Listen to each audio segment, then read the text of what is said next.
Good morning all of you. B.Ed second year, pedagogy of home science, जिसको हम लोग code 7B कहते हैं, जिसका कोड 7B है। इसका first unit understanding home science के अंतर्गत टॉपिक है कंपोनेंट्स, अवयव। अवयव को जानने से पहले हम लोग गृह विज्ञान की कुछ परिभाषाएं को जानेंगे।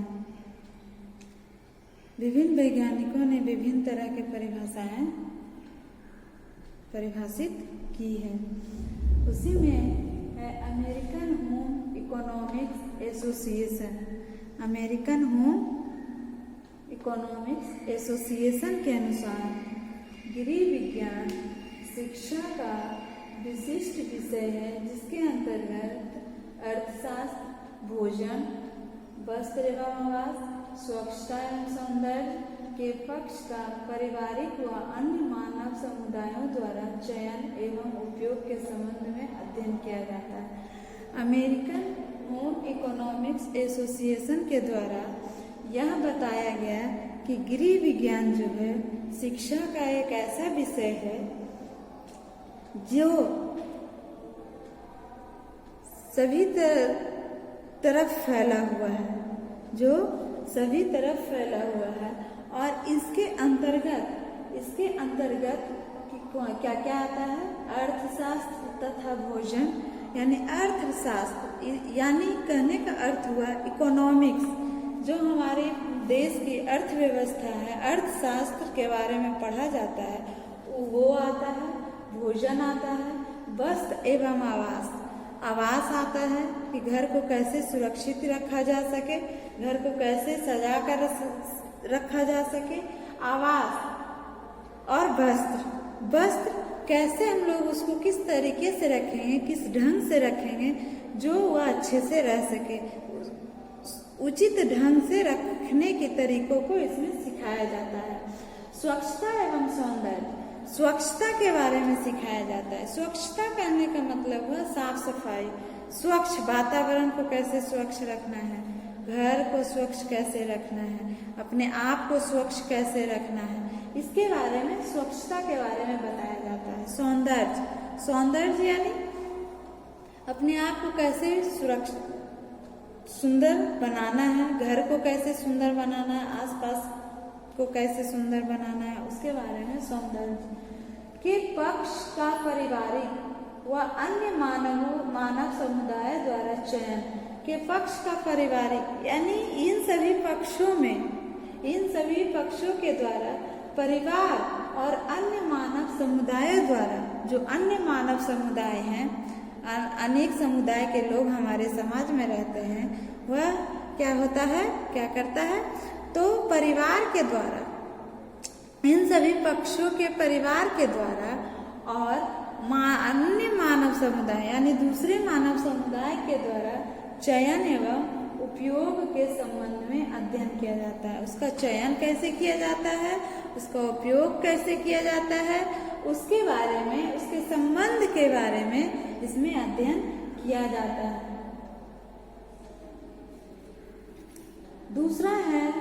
दूसरा वैज्ञानिक कौन थे? Doctor Rajmal P Devdas. इन्होंने अपनी पुस्तक दी text book of home science में लिखा है, उन्होंने एक किताब लिखी, एक text book of home science. उसमें गृह विज्ञान को परिभाषित किया गया है, उसमें लिखा गया है। क्या लिखा गया है? तो गृह विज्ञान घर बनाने की एक कला है। क्या है? गृह विज्ञान जो है वह घर बनाने की एक कला है तथा इसे शिक्षण संस्थाओं में वैज्ञानिक तरीके से एवं सुव्यवस्थित रूप से पढ़ाया जाना चाहिए। और क्या कहता है इसमें, क्या लिखा हुआ है? तो घर बनाने की एक कला तो है तथा इसके साथ साथ शिक्षण संस्थाओं में, स्कूलों में, कॉलेजों में गृह विज्ञान को क्या करना चाहिए? वैज्ञानिक तरीके से वैज्ञानिक तरीके से कहने का अर्थ हुआ, इसमें विज्ञान के रूप में, विज्ञान, इसे गृह विज्ञान को विज्ञान के रूप में सुव्यवस्थित रूप से और सुव्यवस्थित तरीके से, नहीं आज नहीं कल नहीं, सुव्यवस्थित तरीके से लगातार सिलसिलेवार से उसको पढ़ाया जाना चाहिए। गृह विज्ञान उन्होंने ही कहा था, किन्होंने, डॉक्टर राजमल पी देवदास ने कहा था, गृह विज्ञान वह सामाजिक विज्ञान है जो घर परिवार से संबंधित सभी आवश्यकताओं एवं योजनाओं का सुव्यवस्थित अध्ययन करता है तथा पारिवारिक सुख सुविधाओं में वृद्धि करने के लिए सैद्धांतिक एवं व्यवहारिक ज्ञान प्रदान करता है। डॉक्टर राजमल पी देवदास ने ही कहा था, क्या कहा था? गृह विज्ञान वह सामाजिक विज्ञान है, यानी समाज में रहने वाला वह विज्ञान है जो घर परिवार से संबंधित, जो घर से परिवार से संबंधित सभी आवश्यकताओं एवं योजनाओं, यानी उसका जो क्या आवश्यकता है, उसका क्या योजना है, उसके बारे में का व्यवस्थित अध्ययन करता है। उसका क्या करता है? तो व्यवस्थित अध्ययन करता है। गृह विज्ञान एक ऐसी सामाजिक विज्ञान है जो घर परिवार की आवश्यकताओं एवं योजनाओं का, जो घर परिवार की आवश्यकता है उसका क्या योजना है, उसको सुव्यवस्थित क्या योजना होनी चाहिए, इसमें क्या सुधार लाया जाना चाहिए, इसका क्या करता है? तो व्यवस्थित अध्ययन करता है। योजनाओं को व्यवस्थित तरीके से योजना अध्ययन करता है, यानी उसको पढ़ता है तथा पारिवारिक सुख सुविधाओं में वृद्धि करने के लिए, और क्या कहता है? तो पारिवारिक सुख सुविधा, परिवार में जो सुख सुविधा है उसको और बढ़ाने के लिए, सुख सुविधा लाने के लिए, वृद्धि करने के लिए सैद्धांतिक एवं व्यवहारिक रूप से ज्ञान प्रदान करना चाहिए। क्या करना चाहिए?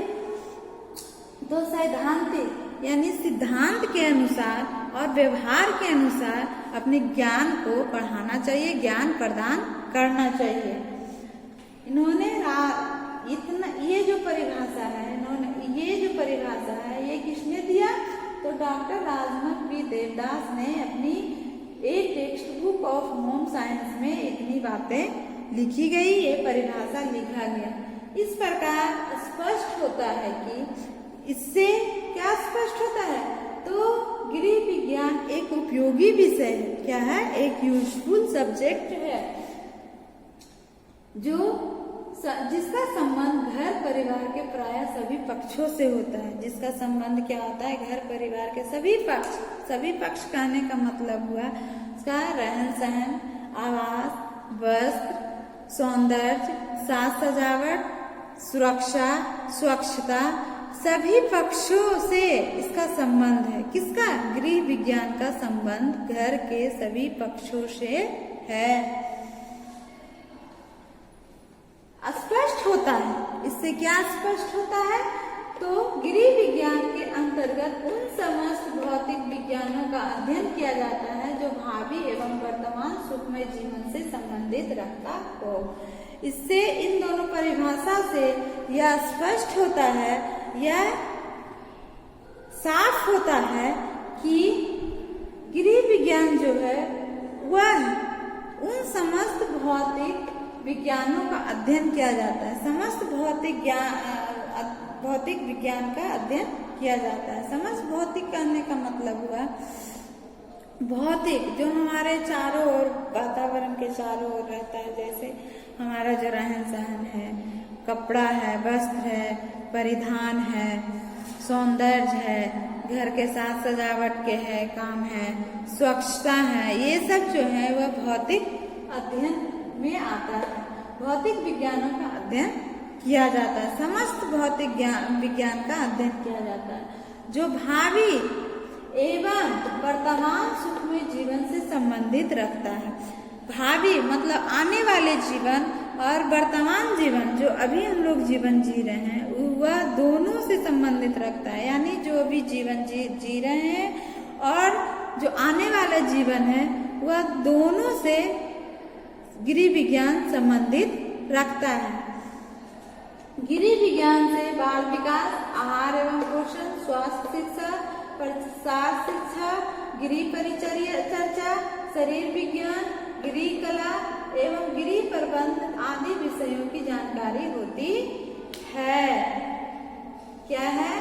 तो गृह विज्ञान के अंतर्गत किन किन विषयों की शिक्षा दी जाती है, किन किन बारे में चर्चा किया जाता है? तो पहला है बाल विकास, बच्चों का विकास किस तरीके से करना चाहिए। पढ़ी लिखी लड़की रहती है तो उसके बच्चे का विकास ज्यादा अच्छे ढंग से होता है और किया भी जाता है। जो पढ़ी लिखी नहीं रहती है, जो गांव में रहती है या पढ़ी लिखी कम रहती है, उसके बच्चों की रहन सहन या उसके बच्चों की परवरिश अलग होती है। पढ़ी लिखी या शहर में रहने वाली औरतों या परिवार के बच्चों के मध्य और गांव में रहने वाले बच्चों के मध्य बहुत अंतर पाया जाता है। दोनों के परवरिश काफी अंतर होते हैं। इसीलिए बाल विकास, बच्चों के विकास के बारे में भी गृह विज्ञान में बताया जाता है। क्या बताया जाता है? बताया जाता है। बताया जाता है। और देखिए, आहार एवं पोषण। आहार एवं पोषण कहने का मतलब हुआ आहार, बच्चों के आहार के बारे में, परिवार के आहार यानी भोजन के बारे में, उसके पोषण, कौन कौन से पोषण जरूरी हैं परिवार के सदस्यों में, बच्चों में, उसके बारे में गृह विज्ञान में बताया जाता है। स्वास्थ्य शिक्षा, स्वास्थ्य के बारे में भी गृह विज्ञान में शिक्षा दी जाती है, छात्रों को दी जाती है, ताकि वह आगे चलकर स्वास्थ्य के बारे में वह अपनी शिक्षा ग्रहण कर सके और घर में जो छोटे मोटे स्वास्थ्य के प्रति लापरवाही होती है उसे वह सुधार सके। प्रसार शिक्षा, प्रसार शिक्षा यानी एक दूसरे को शिक्षा देने के लिए भी इसमें प्रोत्साहित किया जाता है, इसमें शिक्षा दी जाती है। गृह परिचर्या यानी घर के कामकाज भी करने की उसमें शिक्षा दी जाती है। किसमें? गृह विज्ञान में शिक्षा दी जाती है। शरीर विज्ञान, शरीर के बारे में भी गृह विज्ञान में शिक्षा दी जाती है। गृह कला यानी घर के कामकाज, घर को कैसे सजा कर रखना चाहिए, घर को कैसे साफ सफाई करना चाहिए, घर को कैसे सुरक्षित रखना चाहिए, इसके बारे में भी गृह कला के में सिखाया जाता है। एवं गृह प्रबंध, घर को कैसे सुचारू रूप से चलाया जाता है, कैसे चलाया जा सकता है, इसके बारे में छात्रों को गृह विज्ञान के द्वारा शिक्षा दी जाती है। इन सभी विषयों की जानकारी किसमें मिलती है? तो गृह विज्ञान में ही मिलती है। इन सभी विषय बाल विकास, आहार एवं पोषण, स्वास्थ्य शिक्षा, प्रसार शिक्षा, गृह परिचर्या, शरीर विज्ञान, गृह कला एवं गृह प्रबंधन, इन सभी विषयों की जानकारी हम लोगों को कहाँ से मिलती है? तो गृह विज्ञान में ही मिलती है। अब था ये परिभाषा जिससे हम लोग को स्पष्ट हो जाता है, स्पष्ट कर देता है या हम लोग जान जाते हैं कि हम लोग जो है वह गृह विज्ञान में भौतिक विज्ञानों का अध्ययन करते हैं। इसके साथ साथ हम लोग अन्य विषय की जानकारी प्राप्त करते हैं, जैसे बाल विकास हो गया, शरीर विज्ञान हो गया, गृह कला हो गया, स्वास्थ्य संबंधी हो गया, आहार एवं पोषण हो गया। इन सभी विषयों का क्या होता है? अध्ययन हम लोगों को गृह विज्ञान में किया जाता है। अब है गृह विज्ञान के अवयव, कंपोनेंट। कंपोनेंट क्या है? अवयव किसको कहते हैं? तो निम्नलिखित अवयव है। पहला है खाद्य और पोषण। खाद्य और पोषण यह एक प्रमुख क्षेत्र है जो खाद्य विज्ञान, संस्थागत खाद्य सेवाओं और समुदायों के लिए पोषण में माहिर होता है। कहने का अर्थ हुआ खाद्य और पोषण, इसके अवयव क्या है? तो यह एक प्रमुख क्षेत्र है। यह एक क्या है? तो क्षेत्र है जिसके अंतर्गत खाद्य विज्ञान यानी खाद्य विज्ञान के बारे में पढ़ाया जाता है। खाद्य मतलब अनाज, खाने वाला चीज, उसके बारे में पढ़ाया जाता है, उसके बारे में बताया जाता है। किस तरीके से उसे सुरक्षित रख सकते हैं, किस तरीके से उसे बढ़िया रख सकते हैं, कैसे वह खराब हो जाता है, खराब हो गया तो उसको कैसे अच्छा हम लोग सुरक्षित कर सकते हैं, उसे ठीक ढंग से रख सकते हैं। और संस्थागत खाद्य सेवाओं और समुदायों के लिए पोषण में जो संस्थागत खाद्य सेवा है उसके बारे में, और समुदाय के लिए पोषण, समुदाय जो है आसपास समाज उसके लिए पोषण या प्रोवाइड करता है, देता है, उसके लिए यह खाद्य और पोषण देता है। यानी देता है कहने का मतलब हुआ बताता है, ज्ञान देता है कि कैसे खाद्य विज्ञान के बारे में बताया जाता है, कैसे हम लोग एक दूसरे की मदद कर सकते हैं, समुदाय की मदद कर सकते हैं। जब पोषण हम लोग बताकर उस लोगों के बीच संतुलित आहार दे सकते हैं या संतुलित आहार लेने को कहेंगे। इन सभी बारों में खाद्य और पोषण में बताया जाता है। दूसरा इसका अवयव है परिधान और कपड़ा विज्ञान। परिधान करने का मतलब हुआ वस्त्र। इस घटक में वस्त्र विज्ञान, परिधान और कपड़ा विज्ञान में क्या होता है, तो इसके अंतर्गत वस्त्र विज्ञान यानी वस्त्र कैसे बनता है, वस्त्र को कैसे सुलभ बनाया जाता है, कैसे इसको एक जगह से दूसरी जगह पहुंचाया जाता है, यानी तमाम चीजें इस वस्त्र विज्ञान में हम लोगों को बताया जाता है। परिधान विज्ञान डिजाइनिंग और उसके डिजाइन के बारे में भी हम लोग अध्ययन करते हैं। वस्त्र निर्माण, वस्त्र डिजाइन और उसके रख रखाव और उसको कैसे हम लोग अच्छे से रख सकते हैं, उसको बढ़िया से रख सकते हैं, इसके बारे में। और कपड़ों की देखभाल, कैसे हम लोग कपड़ों की देखभाल कर सकते हैं। कुछ लोगों की आदत होती है कपड़ा जहाँ तहाँ फेंकने की, जैसे तैसे रखने की। तो इस विज्ञान में, इस अवयव में, परिधान और कपड़ा विज्ञान में यही बताया जाता है कि कपड़ों की देखभाल कैसे की जाती है, कपड़ों की डिजाइनिंग कैसी है, वस्त्र विज्ञान के बारे में बताया जाता है, उसके रख रखाव के बारे में बताया जाता है। इस परिधान और कपड़ा विज्ञान में इन सभी क्षेत्रों को बताया जाता है। तीसरा है संसाधन प्रबंधन। संसाधन यानी संसाधन जो है उसके बारे में बताया जाता है। यह प्रमुख घटक उपकरण और आवास प्रबंधन, संसाधन प्रबंधन, उपभोक्ता शिक्षा और आंतरिक सजावट जैसे क्षेत्र आते हैं। इसमें क्या क्या आते हैं, उपकरण और आवास। उपकरण यानी हमारे घर में क्या क्या उपकरण हैं उसके बारे में, आवास घर के बारे में, संसाधन प्रबंधन यानी संसाधन जो हमारे आसपास है संसाधन उसके बारे में, उपभोक्ता शिक्षा और उपभोग उसको कैसे करना चाहिए, उपयोग कैसे लाना चाहिए उसके बारे में शिक्षा दी जाती है। और आंतरिक सजावट यानी अंदर की सजावट, लोग के घर के अंदर की सजावट कैसी होनी चाहिए उसके जैसे क्षेत्र आते हैं। इन सभी क्षेत्र किसके अंतर्गत आते हैं, तो संसाधन प्रबंधन के अंतर्गत आते हैं। चौथा है मानव विकास। मानव का विकास कैसे करवाया जाता है, कैसे किया जाता है, उसके बारे में भी हम लोग गृह विज्ञान से ही जानकारी मिलती है। यह वह क्षेत्र है जिसके अंतर्गत बुजुर्ग लोगों की देखभाल यानी बूढ़े बूढ़ी की देखभाल कैसे की जाती है, बूढ़े लोगों की देखभाल कैसे की जाती है उसका अध्ययन करते हैं हम लोग। बच्चे और कल्याण, बच्चे के बारे में बताया जाता है।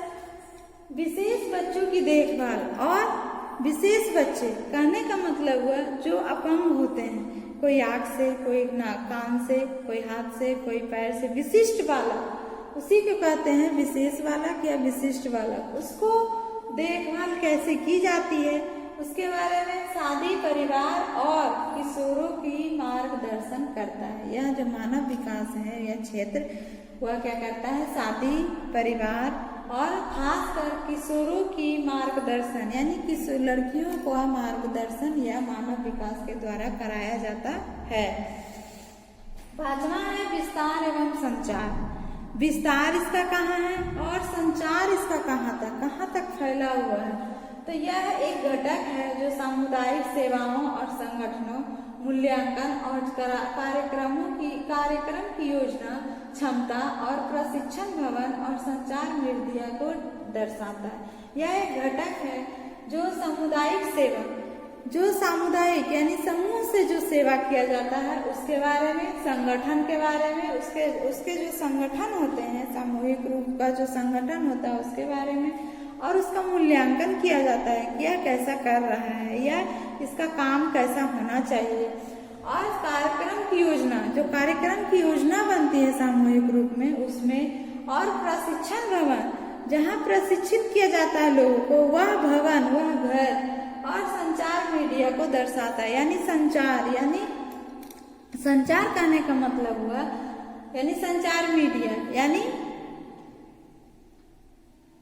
टीवी हो गया, रेडियो हो गया, न्यूज हो गया, यानी संचार, यानी एक जगह से दूसरी जगह न्यूज को फैलाना, उसको संचार मीडिया। इन सभी पक्षों को विस्तार एवं संचार के द्वारा दर्शाया जाता है। Thank you.